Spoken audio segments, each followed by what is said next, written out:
crush dreams and make them come true there? Because you have to have those hard conversations with the people that you're not going to sign, I assume, as Right. well. Yeah. I don't. Well, it's impossible for it to be like my church, for example. I go to Journey Church in Franklin, Tennessee, and I love it. But there's no way that it's God's will for everyone to go to my church. Like that's just. And if it were, it would immediately the sniff test would go, okay, that's Right. not legit. Like Yeah, that's something. a cult. So I also feel like to tell somebody they're not called to something um, is not my role because this is also um, a vocation. There's certain uh, economics that make themselves self-evident of like, okay, we're promoting this, we're telling your story, and particularly with online data, with streaming numbers and social media numbers, you get a tremendous amount of data of people who are resonating with either what you're saying or the music that you're performing and sharing with others. And sometimes you kind of, as much as I like to think that you can control that, sometimes you can't. Hmm. And I think it also comes down to defining success. So um, I'm just thinking of your story. If you were like to define success for you personally as an author, let's just focus on that aspect. Um, the immediately, like, what would be the most? Let's say you had like an amazing conversion from being a devil worshiper or something like Right. if you were like, hey, this guy's available for to speak at conferences, and he's going to talk about all these rituals he did, and Mike here's Warnke is who you're referring to. well, yeah, and or what fill in the blank, Right. whatever the thing is, Right. it's like suddenly like, oh, okay, that's going to be a lot more interesting than systematic theology or Hebrewic thought. And with all due respect, Yeah. Yeah. Yeah. but that's you'll also be miserable. So an artist, um, uh, it could be I want to, if you were to do love songs, you could make more money or do Mm. that. Well, they're still going to be miserable. Or I think it's fascinating too of people who are sometimes in the church and lead worship, wish they were could write songs outside the church, and then the high number of people who are legitimately playing for an audience that might be unchurched or wishing that they could sing more Mm. specifically about their faith. So it's just the human nature of I want what that person has. So it's and some of it's trial and error. Some of it is, oh, I think I should play clubs, and then they go, I'm like, may I make a suggestion? Have you ever played a club before? No, no. Why don't you play a club? Oh my gosh, I can't tell a 5 minute story like I can in front of a college audience or a theater or a church. Yeah, why? Because they're not there for the music, they're there to hang out. Right. Okay. So well, I don't want to compromise my art to just do, in some environments you can't play a ballad because the room, uh, yeah. So I think I find it really exciting once the artist is identified um, through a variety of reasons. Sometimes it's intuitive, sometimes it's through trial and error, what their place is in the body of Christ. When that's really exciting when you can help give them opportunities and connect them to that audience. It's great. And it's incredibly frustrating when they want to do something and people don't respond as well. Yeah. So What is the deal with you use the phrase, sorry, this is going to be a total rabbit trail, but bring it. compromise their art. I'm thinking like as a college professor who can has a freedom to teach kind of widely what I want in the classroom. But even then, almost everything is constrained to like how are the students going to understand this? Publishing, absolutely. You know, you have your own ideas. You have this like way that you always say this that you thought was so clever, and then the editor's like, "Yeah, nobody's going to understand that in a book." You know, like that works in a lecture hall. I feel like I am constantly compromising my art in order to kind of fit the audience in the medium, kind of like the club versus the stadium or the church thing. So, why do artists feel like they get a pass on this? And it might just be Yeah. economics, right? Like, I work for a company who pays me to do certain things, or I don't know. What do you think? Well, I think, I mean, that, uh, let's take a break from art for a second and just focus on churches. Right. Okay. So, if the definition of success for a church is to just co-opt that of the culture at large, it means bigger, better, more money. Right. So you could pastor a church that's absolutely massive. Does that mean it's a great church? Uh, does that mean that it maybe it has great facilities, great programs, but it doesn't mean that it's reflecting Jesus in a way to that community? And so again, it's the same thing for an artist is like, I want to be in front of a lot of people. One thing that's very, very common is a lot of artists will come off once they're on American Idol or The Voice or one of those shows, they come to Nashville. And there's a lot of those people that are Christians. And so they're trying to figure out next steps. And they thought, well, what they wanted to be was famous. And they were famous for about 6 weeks, and now they're not famous, and so now they've got to figure that whole thing out, and it's so uh, disorienting. The it's it's such a moving target because if I yeah, I was famous, but I didn't get to do my own songs. Okay, cool. Well, now I got to do my own songs, but nobody cares. Or um, my art is really pure, but you can sell bigger venues than I do, or I sell big venues, but I don't get the critics hate me. So I just feel like there's that Thomas Jefferson, sorry, Teddy Roosevelt, not comparisons to the thief of joy. So whatever it's again to have somebody to say, what are you trying to do? I feel like the same way back to the church metaphor. How can we locally impact our community? Let's just focus on that. Nobody cares the biggest church lists that come out at the end of every year. Nobody cares about that. Like Right. nobody cares about that.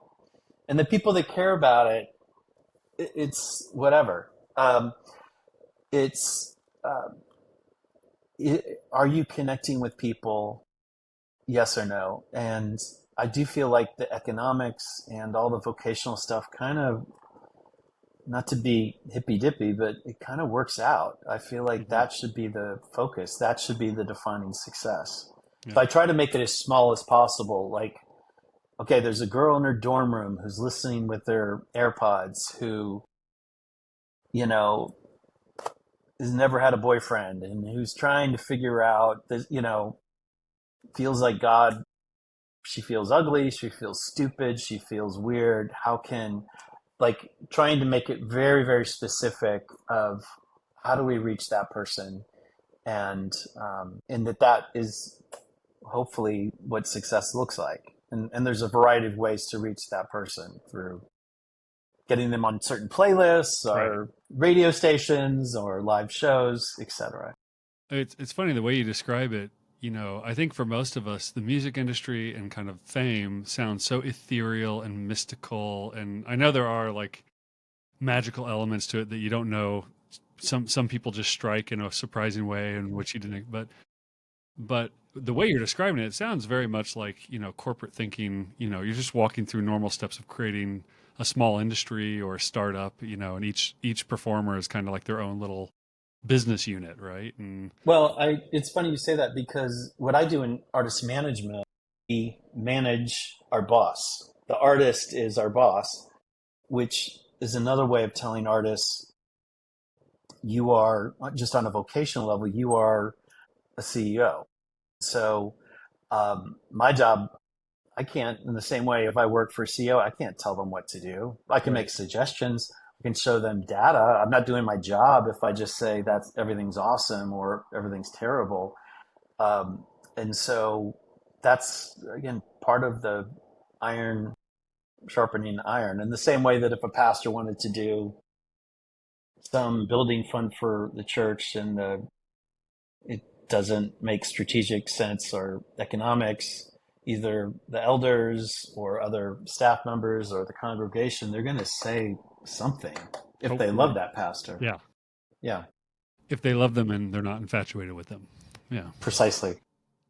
Hey there, if you've benefited from this content at all, please hit the like and subscribe, or subscribe and like, one of those or both of them together on this video. It helps us tremendously with the math algorithm nerd monsters. Let's talk about the market, because you were talking about reaching that, that college freshman who's sitting there and not feeling good about themselves.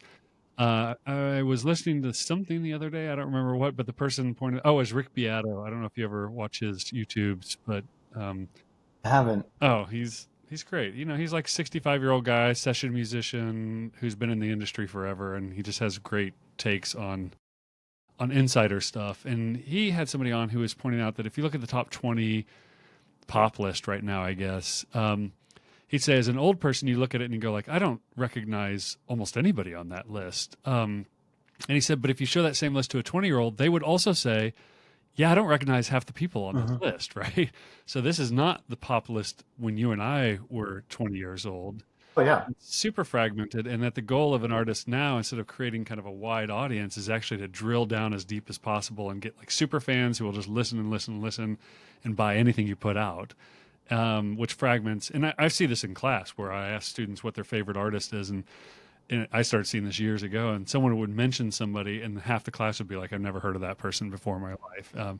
So how do you deal with that from your end? Or correct that image if you think it's wrong. No, no, it's great. I think that's you. Literally, I had a meeting first thing this morning with a booking agency and an artist, and we were trying to find artists to tour with, etc. And there's this what the scoreboard is really challenging in terms of what the market value is of an artist. I'm not even talking about their musical, artistic, or spiritual impact, but just what their market value is. And there could be somebody that's received a lot of press or nice media hits, or um, but then the number I look at is consumption of music on demand streams. So I have access to, if you name anybody, I can pull up what they're streaming across all the platforms Including is. podcast? I not pot, but music. I can't. Oh, There are some people. My friends at Sony have their yeah. podcast division has something like that. But that just because somebody is consuming or streaming somebody's music doesn't mean that they're going to buy a ticket. Um, and so it's tricky. One quick anecdotal thing. My oldest son, he now lives in Washington D.C. He moved there earlier this year, but he went to Baylor University and then worked in Dallas Fort Worth up until January of this year. And all of his favorite artists, I would be like, what? What? Like, and one of them, and some of your listeners would be like, I can't believe you haven't heard of this guy. But it was the group Turnpike Troubadours, which I was like, Yeah. never even heard of them. And you're in the music industry. I'm in the music industry. And he's like, yeah, they sold out the American Airlines Center where the Mavericks play 2 nights in a row. And I'm like, no, there's no way. And I started pulling numbers, and I can also see where people are consuming it. And Oh, it's wow. in Texas, they're like Coldplay. I mean, they are the biggest band in the world. They're starting to break out into other markets, but I Non-Texas doubt in market. Seattle that they would be able to sell very well. So now you have, which I think is super cool, is like this band. There's certain artists that are in Texas, the biggest artists on the planet, and so to that world. So it's Wow. I did not realize it Yeah, was geographically fragmented. yeah, absolutely. So it's yeah, so it's again, defining success is such a tricky thing for Right. anyone, all of us, which is, I think our default, because the world is usually money, which isn't sometimes the most accurate, and I would say the kingdom would kind of turn that on its head, that that's not the end all. Yeah, I had never thought about that before. That well, I always say I'm big in Brazil because I've sold more of my Yeah. Portuguese Oh, yeah. translations than my English, my natively written English books, thanks to the Portuguese translator. Um, so okay, so you have somebody like that. You say, "What's success?" Um, and if you say, "Well, look, I can make you big in Texas, or I can make you huge in Iowa," right? I'm going to guess most people are going to say, "No, that's not what I want." Well, So, it's a stage. So literally, I'm working with a new band called Band Reeves. They're signed to a label here in Nashville, and we just literally last week just did a radio promo tour that was only in Texas. They're from Texas. Um, they only went to Texas radio stations as well as Tulsa, our former oh, home, T-Town. uh, and Oklahoma City. But that's the only focus right now. It'll go somewhere else. I mentioned Switchfoot earlier. We focused exclusively on their first album, exclusively on Southern California. Yeah, because that's where they're from, Um, right? it's where they're from, and Yeah. so and they could tour easy. They could, and it's just again with streaming, there's there are people that have viral moments where it it's just ubiquitous, but there is something about being able to um, impact people deeply and be in front of them multiple times physically, Hmm. um, as well as develop friends or partnerships with other like-minded artists or organizations, etc. Do you before we leave? There's a ton of people out there. You're in Nashville, so like you're swimming in people who are trying to break into the music industry. But what's like your go-to advice for Christians? I'm sure it would be advice for general people as well, but for Christians, prepare. Maybe they are naturally gifted and they have everything lined up on their side. What do Yeah. you tell people?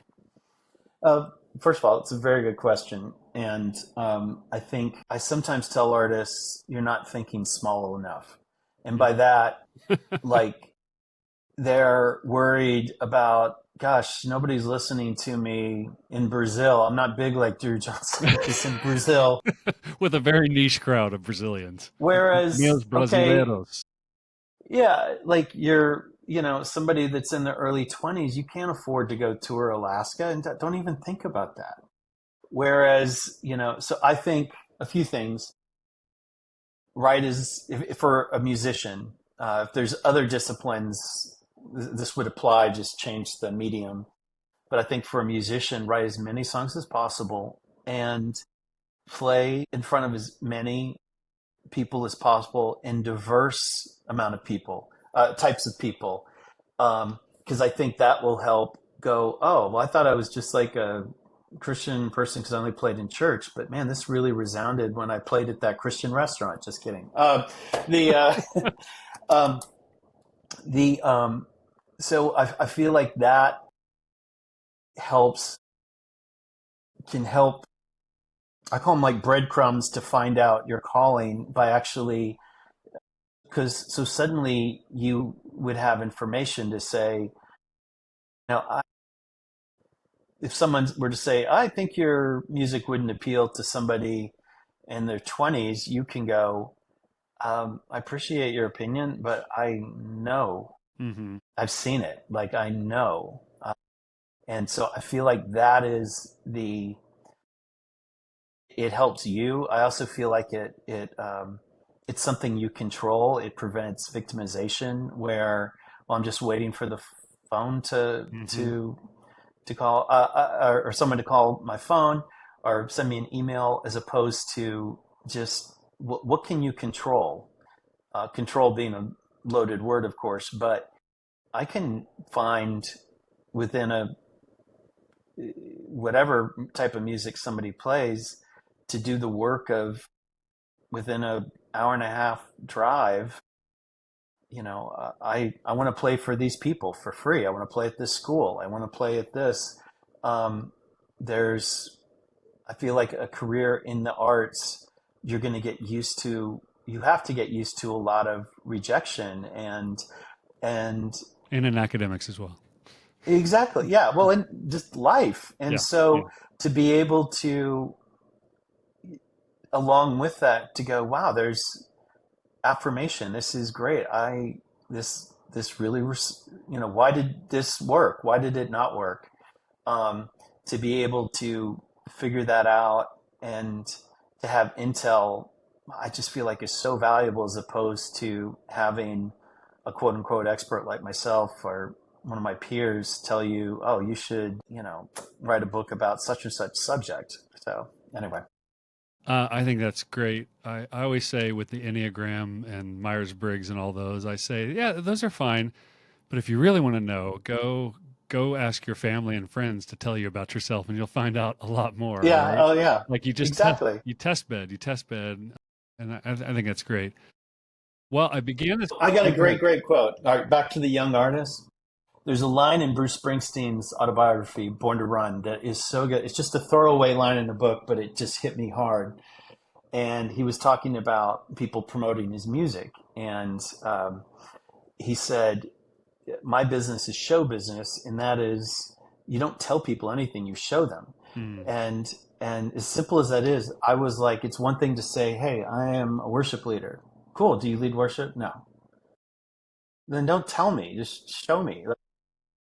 Oh, I write songs for this group of people. Cool. Well, don't tell me. Like, show me what do you got. So I do feel, again, I wish there wasn't the word show business, but there is something. There's probably a more spiritual word of like actually doing it, and, as opposed to telling people about your art or your gifts. I Just show feel them. like we come from a faith tradition that really emphasizes walking the walk, um, over talking the talk. So yeah, I feel like that resonates.